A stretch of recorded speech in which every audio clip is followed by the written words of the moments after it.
A memorable Raekwon moment in the studio. You know, every moment is memorable for me though, you know, especially in the early days. The early days, you know, I didn't have a big bag of rhymes. I was still selling trucks in the street.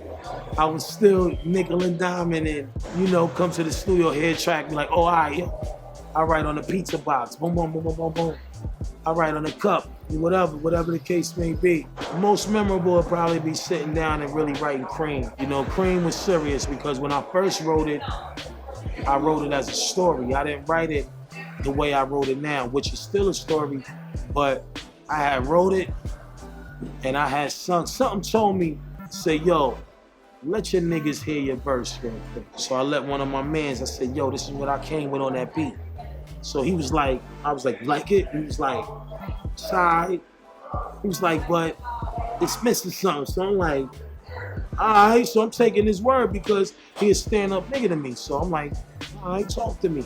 He like, yo, I like it, but it sounds like you talking about something else. It's like, talk about the shit we been through, everything that we shared. So I'm like, oh, you want one of those rhymes? He was like, yeah, nigga, like, give me something that I know that me and you can relate with.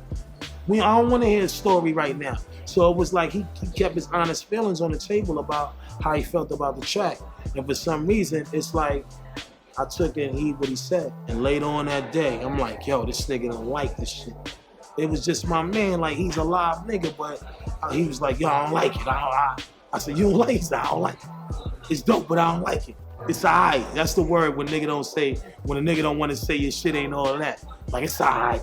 I'm like, nah, tell me the truth, I don't like it.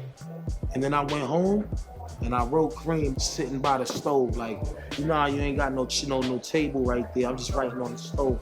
I'm like, yo, this nigga gonna make me write this shit again. And the first words came out. I grew up on the crime side. And once I wrote that, it took me back into my reality of where I was at and the way I was living. And I just started giving y'all facts, you know? Boom, moms bounced on old man. I never had a father. I grew up with 80% of niggas who didn't have no father. So I knew that was something that everybody would be able to relate to.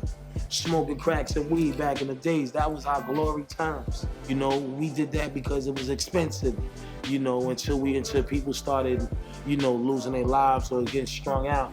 We was like, yo, fuck that. We can't even be getting high no more. You know what I'm saying? We gotta get fresh. Next thing you know, we start jumping into silk shirts and gold and Wallaby Clarks and hanging with, you know, live niggas. And you know what I mean? Like I said, I just wanted to speak on shit that was relatable. All that shit is like real shit.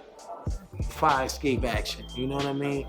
Diving in my man's mom's window, knocking on the window, you know, she opened the door and let us in, you know what I mean? That was hell to me.